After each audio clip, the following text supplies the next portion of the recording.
Bonjour, Steiny! Hey y'all, Steiny here. Today we're going to talk through some of the updates that have been added to Rogue Company for patch 0.48. As you may have known, this patch was released today, August 17th, 2020.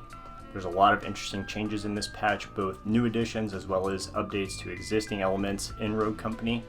So we're going to go through those today. Let's get started. First, we're going to talk through three of the major changes, the additions of Vice, the shooting range, and the deserter penalty. Then we're going to cover some of the minor changes that have been added during this patch, certain rogues, abilities, gadgets, weapons, and maps. First and most notably is the addition of a new map, Vice. A fantastic map that I had the opportunity to play during PTS, which is the public test server. As Hi-Rez puts it, the streets of Miami are illuminated and electrifying sounds of nightlife echo through the night. The Zero Drop Rave is the place to be, but a menacing danger looms over the EDM music and laser lights. With that kind of build-up, this map surely does not disappoint. Vice is a very playable map for a lot of different rogues. It allows a lot of flexibility in team comp with a good mix of pinch points and close quarter combats alongside long sight lines for use of a DMR or perhaps Phantom sniper rifle. It's a very visually stunning map. They clearly put a lot of effort into making this quite polished, as indicated by its delayed release. So I'm super excited for the Rogue Company community to get to try this map out, and feel free to let me know what you think, and I'll include some of those feedback points in my Vice review video later this month. The second major addition included in Update 0.48 is the addition of the shooting range. I'm super excited about the shooting range for a number of different reasons. The first being that it's a great place to practice headshots for one, shooting while strafing, shooting on a zip line, gadget utility especially for frag grenades if you've looked at my other frag guide tutorial. Shooting range could also be useful for understanding the TTK and damage fall off ranges for each of the weapons. I'll have another video in the near future covering this topic. The third and possibly most impactful addition to Rogue Company in patch 0.48 is the addition of the deserter AFK penalty system. This is something that has been long discussed in both the alpha Rogue Company community as well as the community since it's launched into closed beta. Nobody likes to join a game and start 3v4. Nobody likes to continue playing a game in which half of their team is left and they are stuck in a 2v4 situation. Not having an AFK penalty would have put Rogue Company in a perilous position. Therefore, the deserter AFK penalty system that has been long awaited is receiving a warm welcome. So let's talk about the deserter AFK penalty system. To be eligible for a deserter penalty, a player must fall within one of the three following categories. The first being left match early. This is a player who leaves a full party, not through disconnection, and they've simply rage quit or left the match for unknown reasons. The second category is AFK players. These are players who are not actively playing the game despite being in a lobby. This is a player who has met Hi-Rez's inactivity criteria, which means they have not taken a valid action for approximately 2 minutes.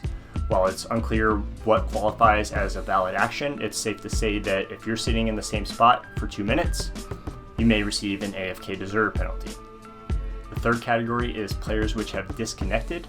This includes players who have disconnected for at least 5 minutes before the match ends. So upon meeting one of these three categories, a player will receive a scaling offense based on how many times they have done this previously. The first offense will result in a 5-minute delay until they can queue again. Second offense, 15 minutes. Third offense, 30 minutes. Fourth offense, 3 hours. While I think this is a great start and I'm excited to see this system implemented from the Hi-Rez and First Watch teams, I think that potentially we could see these lengths of time expand in the future. I think if you quit 3 games within an hour, that you should not be able to play in that next hour. Personally, I would adjust the timeout offense times for each of the levels. The first offense, in my opinion, would need to be at least the length of the average demolition game. So let's call it 15 minutes. Second offense should be 1 hour. Third offense, 3 hours. Fourth offense, 6 hours. I think a system like this will really help push players to not leave the game unless they absolutely have to. Another notable feature that I'd be remiss if I did not mention for this patch is the buyback feature, which enables you to sell accidentally purchased items back to the shop before that round begins. So if you're round 1 and you accidentally purchase, let's say, a Simtex, you can sell it back then, but as soon as you drop from the Chimera, you can no longer sell it back. So items purchased during round 1 can only be sold back during round 1. Now that we've covered some of the major changes in update 0.48, let's dig into some of the minor additions to existing elements within the game, starting with maps. Of course, Vice is the new addition, though 3 of the existing maps in the game have received minor changes. Strikeout mode for Icarus has adjusted spawn locations, which is great because on that map, Strikeout, it was very easy to get spawn trapped or spawn trap the enemy if you get overpowered. High Castle has received some visual updates by repropping the top of the stairs and removing stairs on Wizard Tower to replace with a mantle up spot. Favelas has also received a minor change in where the shelving units have been removed from the garage. Outside of these minor map updates, there have been some minor rogue updates as well. Anvil, for one, has an issue fixed where his barricade would recharge in demolition, which obviously was a big issue. Dallas's target finder ability now has a different icon.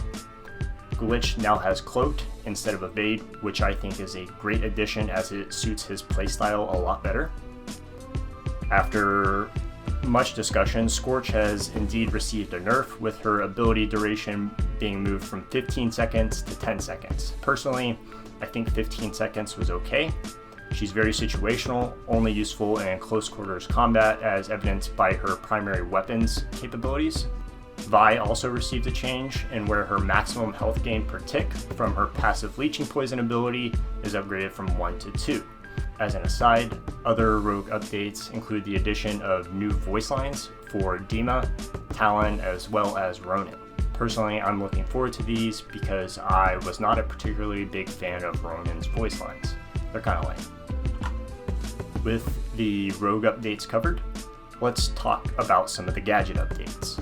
First is the flashbang, with radius increased from 7 to 8 meters, a minor buff. The incendiary grenade also got a buff with a slightly increased radius for where the fire will spread.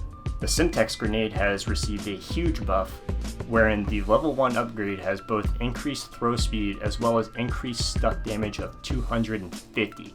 The smoke grenade also received an upgrade, where it increased the speed at which smoke appears, which is particularly useful for pushing corners with the characters that do have the smoke grenade. In addition to gadget adjustments, there have been some weapon adjustments as well. First, Anvil's LMG has received a slight nerf. Previously, the level 3 upgrade for his LMG would tighten the spread or bloom for the gun. With the new update, this level 3 upgrade will have slightly reduced effectiveness, meaning that the LMG will have marginally more bloom, especially at range, though it is still a extremely useful weapon. Lancer's shotgun, the Striker 8x10, has also received a buff wherein the damage fall-off range has been slightly increased, allowing Lancer to shoot her Striker just a little bit further. That about wraps it up for my overview and summarization of the patch notes. If you have any feedback, comments, suggestions, feel free to send me a message or provide those in the comments. Follow me on Twitch @Steiny or on Twitter @SteinyTwitch. See you next time.